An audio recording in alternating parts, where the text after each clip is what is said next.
दरम्यान गुंडगिरी करून ट्रस्टी आणि स्ट्रक्चरल कन्सल्टंटना पळवून लावून जागा ताब्यात घेण्याचा आंबेडकर बंधूंचा प्लॅन होता असा सनसनाटी आरोप रत्नाकर गायकवाड यांनी केलाय।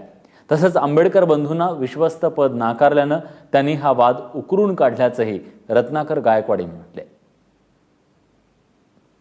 तिसरं त्यांनी म्हटलं की मला आणि प्रकाश आंबेडकरांना ट्रस्टी करा, ही त्यांची खरी मागणी आहे।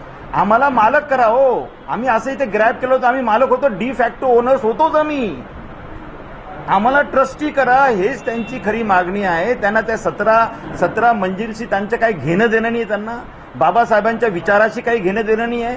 मी पैसा पैसा पैसा पद गुंडांचा अड्डा हेच त्यांचं सगळं जीवन आहे।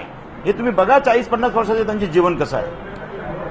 तर तुम्ही इथे गुंडांचा अड्डा करून ठेवलेला होता आणि तुम्हाला आता ते स्मॅश झाल्यामुळे तुम्ही अस्वस्थ झालेला आहात आणि अस्वस्थ होणं स्वाभाविक आहे, कारण तुम्ही एक ग्रॅब केलेला होता। बाबासाहेबांच्याच भाषेप्रमाणे तुम्ही एक ग्रॅब केला होता। यू वॉन्ट टू ग्रॅब दिस असं बाबासाहेबांनी आपल्या मुलाला म्हटलं आहे। आणि ही प्रॉपर्टी जी दोन्ही प्लॉट्स जे आहेत ते पीपल्स इम्प्रुव्हमेंट ट्रस्टचे आहे, म्हणून बाबासाहेब पीपल्स इम्प्रुव्हमेंट ट्रस्टला 50 रुपये भाडं द्यायचे। हे बाबासाहेबांनंतर बंद केलं, सगळं फुकट, सगळं इलेक्ट्रिसिटी फुकट, भाडं 1 नया पैशांनी, सगळी आपलीच प्रॉपर्टी। तेव्हा ट्रस्टींमधला हा सगळा वाद आहे आणि त्या सगळ्या वादामध्ये आज आपण बघितलं दादरमध्ये सर्वसामान्यांचं मोठं नुकसान झालेलं आहे। या सगळ्यांनी तिथं तोडफोड केली, ज्यामध्ये सर्वसामान्यांचा काही एक संबंध नाहीये।